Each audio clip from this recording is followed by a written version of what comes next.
Hello, I'm Dr David Waterhouse, Senior Curator of Natural History and Geology at Norfolk Museum Service. As part of Strangers Hall's Secret World summer programme, I'm going to be talking to you about birds.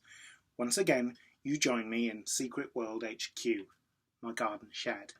But I'll also be out and about trying to catch a glimpse of birds in their natural habitats. And today I'm dinosaur hunting. But I'm not looking for fossils. I'm actually bird watching. We now know that not all of the dinosaurs went extinct 66 million years ago, and those that survived are what we now call birds, which means that Tyrannosaurus rex is more closely related to the robin or sparrow in your garden than it was to any crocodile or lizard. There are a staggering 620 species of birds found in the UK today, but we're going to concentrate on just 6 of them. Some of them commonly found in Norfolk during the summer, and others with a special link to Strangers Hall. The European robin, the Eurasian wren, the common swift, the house sparrow, the peregrine falcon, and the domestic canary. Firstly, the robin. They're associated with Christmas because of Victorian Christmas cards, but they're here in Britain all year round. We simply get more in the winter as birds migrate here from the colder parts of Europe. They actually have an orange breast rather than truly red, but just like with my hair, orangey colours in nature tended to be called red in the past, and this has stuck. Most people see robins as being friendly, curious birds, and many completely wild birds are able to be hand-fed. The reason for this behaviour is because they evolved to follow large animals such as wild boar and deer around their native woodlands. These animals disturb the ground as they forage, bringing worms and insects to the surface, which the robins can easily capture. Next time you see a robin, remember, they probably see you as a type of wild pig. The wren is not often seen, but is actually Britain's most common breeding bird. They're found throughout the British Isles all year round, but you're most likely to hear them rather than see them. As for such a tiny bird, they have a very loud voice.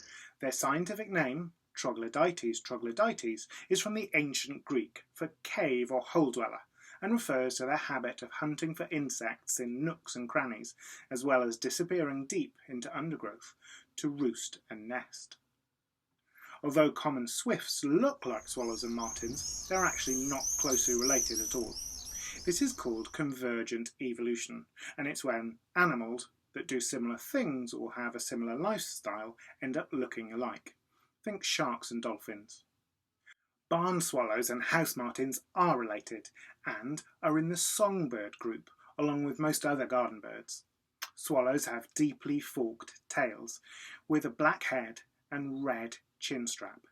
Their cousins, the house martins, look more similar to swifts, but they have a white belly and rump. Swifts are larger, dark brown all over, and are not songbirds. They are actually more closely related to American hummingbirds. The humble house sparrow is actually more important scientifically than you might think.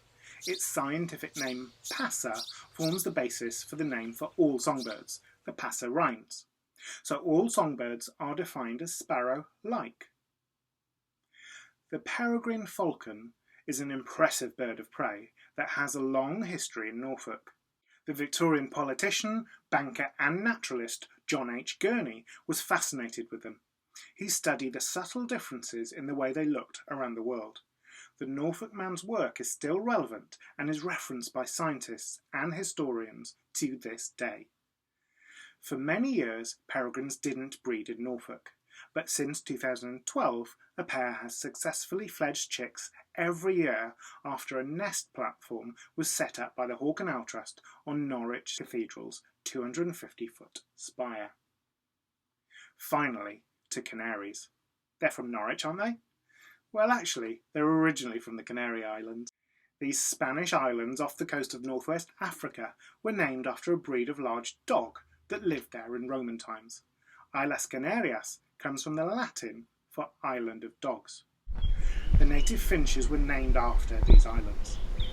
In the 16th century, Spanish sailors brought back canaries as pets, and from the 16th to the 18th centuries, Spain ruled much of the Low Countries in what was known as the Spanish Netherlands.